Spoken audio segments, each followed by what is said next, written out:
Why did you get into mining? There wasn't a whole lot going on right here at the time, and I liked the area and just wanted to stay. And to start with, I went down to Ticaboo and I worked in a uranium mill down there. What did you do there? I uh, I ended up being a crew chief over a crew, and we took the raw ore that was mined in that area, and we crushed it into a powder, into a slurry. Then we run it through a process where we heated it and put it in big ponds, and then percolated it, to get what they called the pregnant liquor, which was the uranium, into the solution, and then we pumped it up to an ion exchange unit, which had resin beads in it, and the resin beads would extract all of the mineralization that was in the water, and then we'd through chemicals and we'd treat it with some other stuff and pump it in the storage tanks. We ended up with a yellow cake, but it was not really radioactive at that point. That's something that always boggled my mind, how you could get radioactive ore out of the ground and it was highly radioactive, but when went into the yellow cake stage, it wasn't. And it wasn't dangerous, they said at that point, and we just stored it in storage tanks. So it was a liquid.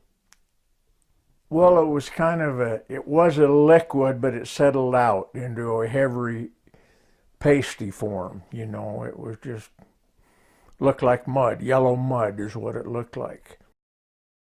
I left right after the original mill shut down, and I was out surveying, went out with the survey crew, and we were surveying a lot of other claims in the area to document where they all were, and then they ran out of work for me to do, so took a little vacation and went up to Alaska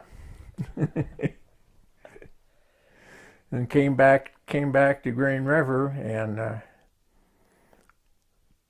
I knew a couple of the guys that was working out here at the probe shaft, and they just barely started, so I went out and talked to the superintendent out there, and they were looking for people, so he put me on, and I worked with people that taught me a lot of stuff. I'd done a lot of things that I've never done before, but it was very fascinating to me.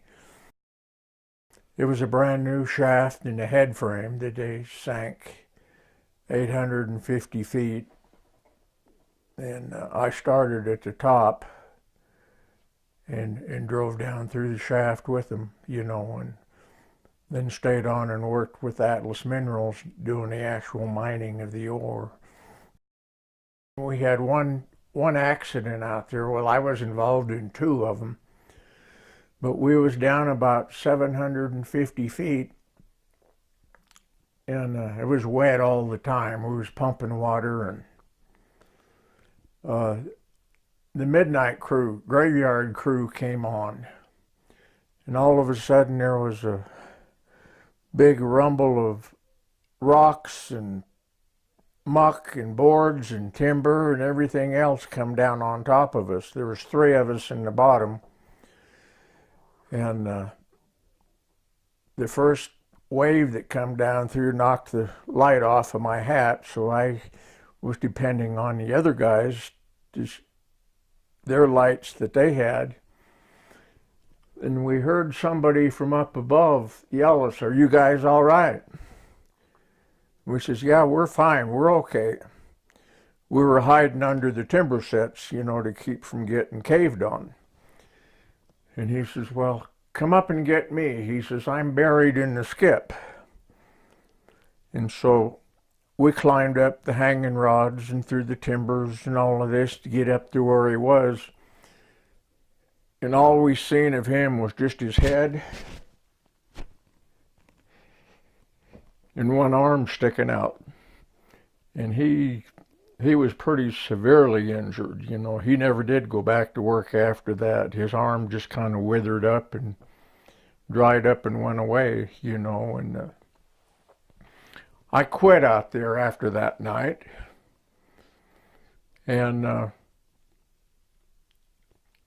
went out there about 2 weeks later just to see what they were doing. And they were taking, they started right back up at the top again.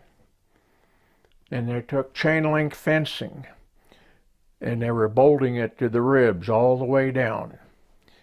And, you know, to hold everything in place so this wouldn't happen again. And so I said, well, that looks all right. So I went back to work and finished the shaft out with them. So when you got down to the bottom, did you go outward with drifts? Yeah, we shot a station out, which is a landing, where we could unload everything off of, you know, and then we had started drifting. From there, we mined uphill where we were mining so all the water could run down the haulage ways and into a big sump. We had to build a big sump down there with positive displacement pumps that was actually strong enough to push the water up the 850 feet to the surface. And then we had a little spiral ramp that we took down below where the shaft was. So we had pumps down there so we could get rid of that water, and we could also go down there and clean out the ore that spilled over the skip buckets when they were loading it. Because you can't get 100% just with just the slusher. You know, you lose a lot of it, you know, and so it goes down to the bottom. And then about every 2-3 weeks, we'd have to go back in there and reload or dig all of that out and haul it up too. And what was your job? Did you drill, muck? What did you do? When I started, I was just sinking the shaft, and I was on the drill. There's three of us to a crew when we were sinking the shaft. And we had 2 drillers and 1 guy on what they called the craterman, which is a mucker that would come down and get the ore and dump it into the bucket. It's just like a clamshell thing. And we would stair step that down. You know, one side of the shaft was always higher than the other.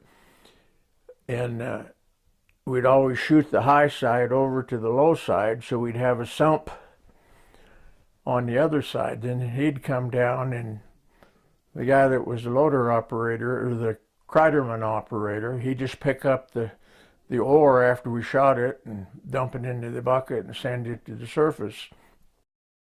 When I went to work for Atlas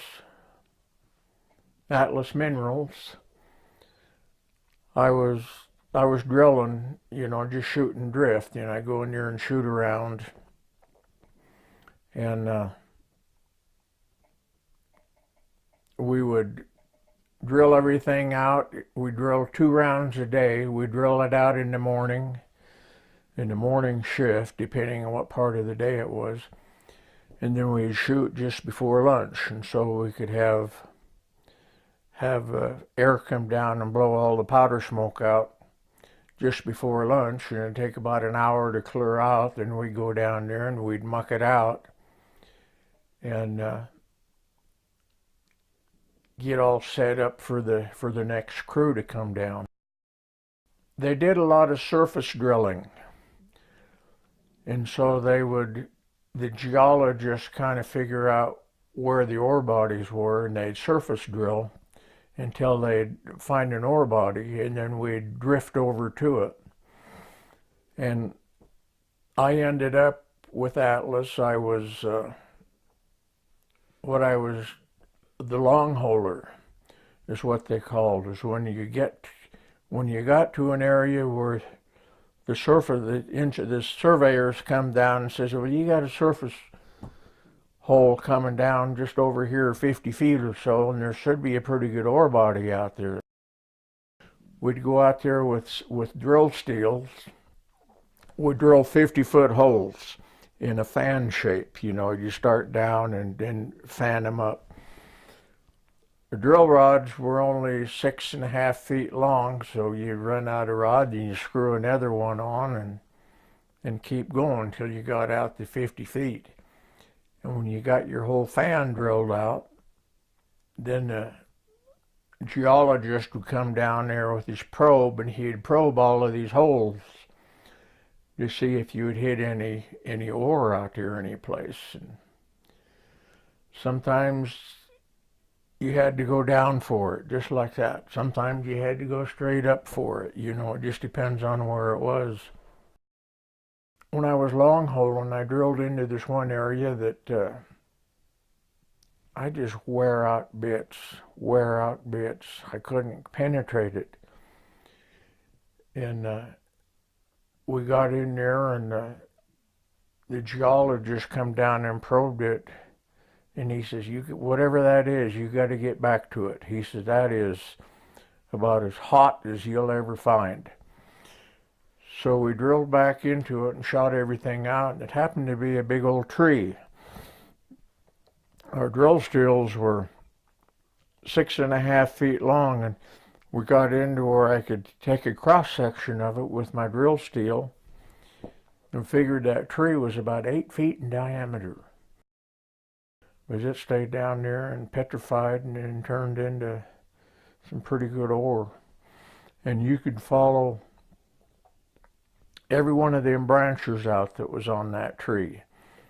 The branches weren't as big as the stump, but you could get some good ore by following all them branches out to where they just disappeared. It was a wet mine, or a wet shaft, so we had a lot of water to contend with. And until we got down to the bottom and get our big pumps installed, we were just pumping from one landing to the next with little flight pumps. And a lot of times the barrels would run over and you'd get rained on pretty heavy. It was just before the last shift on New Year's, for the New Year's vacation. Jack Irwin told us, he says, you guys get your round all drilled out and shot and get it cleaned up. And he says, I'll let you go home early, And this was like the day before New Year's, or that was New Year's Eve, is what it was. And the round that I shot opened up a river. It was right on top of me. And I went in there and mucked it out. And you got scaling bars that you're supposed to go in there and tap the back with. You make sure everything's solid. And if you got any loose rocks hanging, you take this scaling bar and you pry them down. And I pried down everything I could, but this water, I don't know how much water it was. It was a bunch. And I mucked to the side of that waterfall, getting most of my round out. And finally I had about 2 buckets left to get right under the water. So I went in there and got the first bucket out okay. And went in after the second one, and the lights went out. remember waking up and everything was just gray.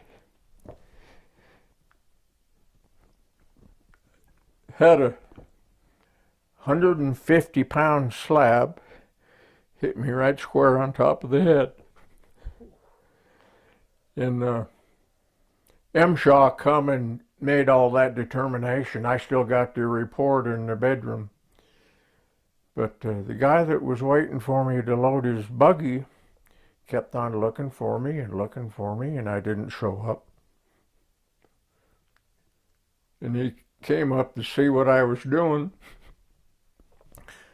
And I had that big slab sitting on my shoulder and across the steering wheel of the buggy, and we're just sitting there. And he got another guy and that came down and pried it off of me. And I walked out of the mine. You know, they held me held me up, and I walked out. Ambulance came and got me, took me up to Provo, and it was 3 o'clock in the morning when I got up there. And the nurses says, well, we x-rayed everything and everything looks good, so we need to get you up and moving. And so they tried to get me up. It'd walk around, and I couldn't get up. And so one of the doctors came in and says, we better wait till the neurologist comes in and looks at you in the morning. And I had my second vertebrae was broken, a horizontal slab, and it didn't pick up on something that didn't pick up on the original x-rays. So they took me down to the CAT scan and found it was broke, going the opposite direction where it didn't pick up. So they had me in surgery that next morning, cut a piece of bone out of my back and fused my second vertebrae together. And that's the reason why I don't have any more rotation to my neck, and they're just right there. And Norma Dean was up there at the time. We weren't married at the time, but she rode up on the ambulance, I think. She said I was 5.5 hours in surgery. She was getting worried, you know, but I came out of it, and I was 4.5 months before I could go back to work. And I went out there and visited all the time, and finally they released me to go back to work. And Jack says, I don't care what you do.